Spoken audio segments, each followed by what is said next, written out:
We are very confident, we are hopeful that... Thank you.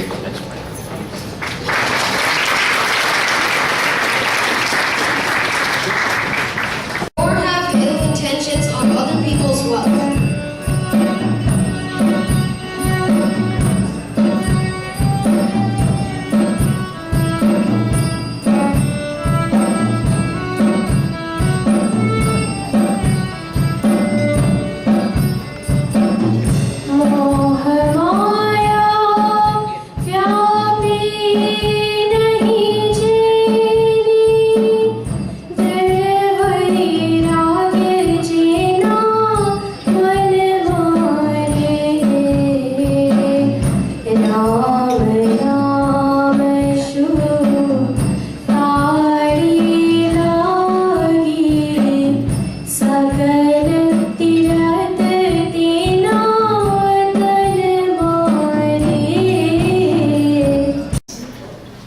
I'm delighted to see all of you here, and that's what gives me hope that we can solve this problem of illiteracy and the challenge India faces.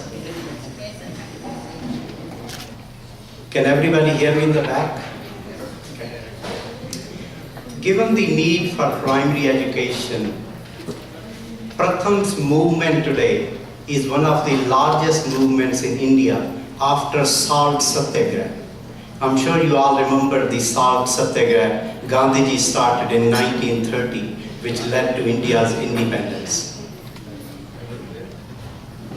So I would like to share with you how far we have progressed on this march to every child in school and learning well.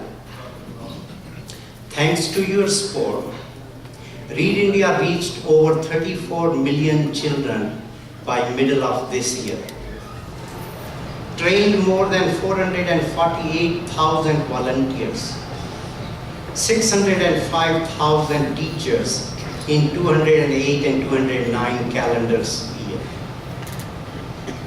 What makes Pratham unique? And what makes your contributions go an extra mile? What is Pratham's secret sauce? It is our metrics and transparency.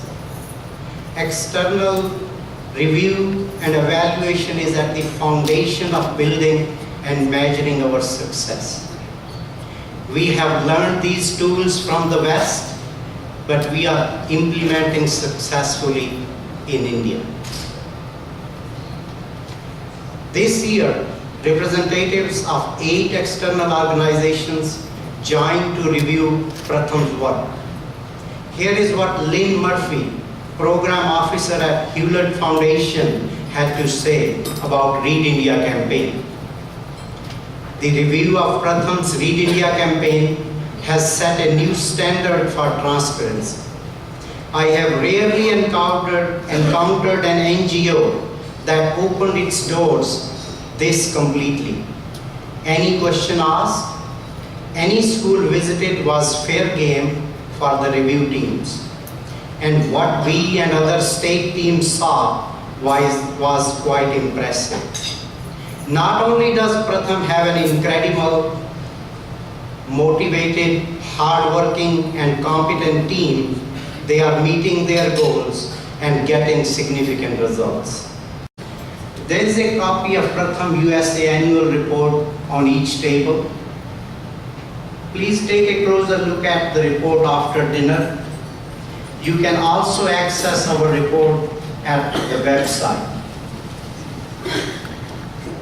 You know, I saw the joy in a mother's eyes when she saw the first time her son read a book. I sensed the hope on a father's face when he saw his child read a book, and I could feel the satisfaction in the teacher who could see his whole class read. That was an experience I cannot express in words. It is once in a lifetime experience.